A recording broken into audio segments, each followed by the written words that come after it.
hivi. Ndio. Ndio. Sana. Kamua sasa. Nasemaje?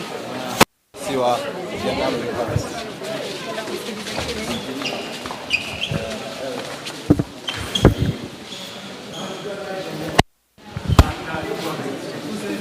Zangu ndani. Mwite sasa.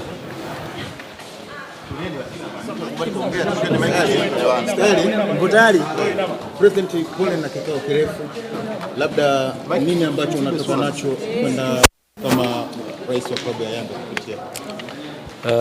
Kwanza tumekuwa na kikao kizuri, tulialikwa na Mheshimiwa Waziri Profesa Palamagamba Kabudi, na mkutano huu ulikuwa unataka kujua nini ambacho klabu ya Young Africans inakiendea kwenye discussion ya mchezo wa 184 dhidi ya Simba uliopangwa kucheza tarehe 8 mwezi wa 3 2025.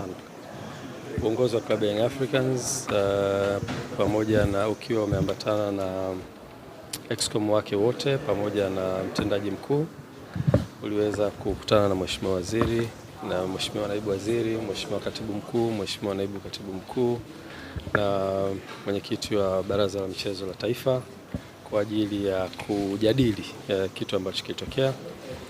Bahati nzuri klabu ya Young Africans kupata nafasi ya kufikisha yale ambayo ni msingi kabisa yanayohusiana na mchezo ule, na baada ya kufanya hivyo platform ambayo Mheshimiwa Waziri na jopo lake walitengeneza, dhamira yake kubwa ilikuwa ni kusikia nini kinachotoka kwa viongozi wa Young Africans, na sisi wakati wote tukiwa kama viongozi tunasimamia interest ya taasisi yetu, ambayo taasisi yetu inasimamia wanachama na timu kwa ujumla. Kwa hiyo tulikwenda kufikisha ujumbe wetu unaohusiana na position yetu kama taasisi, lakini pia Mheshimiwa Waziri na timu yake wakatusikiliza kwa kirefu, wakapata nafasi ya kuuliza maswali, kutaka kujua, na tuliweza kufikisha ujumbe wetu vizuri. Na Mheshimiwa Waziri alikuwa na mwanzo mzuri kwa kueleza kwamba platform hiyo sio platform inaweza kufanya maamuzi, isipokuwa ni platform ya kutafuta solution ya tatizo ambalo limetokea. Kwa hiyo alikuwa anataka kujifunza kutoka kwa Young Africans nini hasa kinachowasibu na nini position yao. Kwa hiyo tumeweza kufikisha yote ambayo tunastahili kuyafikisha kama viongozi, ambayo yanabeba ujumbe wa kamati ya utendaji, lakini ujumbe wa wanachama wetu na mapenzi na mashabiki walioko nchi nzima. Ujumbe huo umefika, Mheshimiwa Waziri na timu yake wamepokea, tumewaachia wafanye kazi na tumekubaliana tutakuwa na vikao vingine endelevu kwa ajili ya kutafuta solution ya jambo hili. Kwa nichukue fursa hii kuifikisha message hii kwenu kwa wanahabari ili muweze kujulisha umma wa Tanzania, lakini pia nichukue fursa hii kuambia wanachama na mashabiki wa klabu ya Young Africans, sisi tuko hapa kwa ajili ya kusimamia interests za taasisi yetu, na ni watoe hofu ya namna yoyote, wasiingiwe na hofu ya namna yoyote.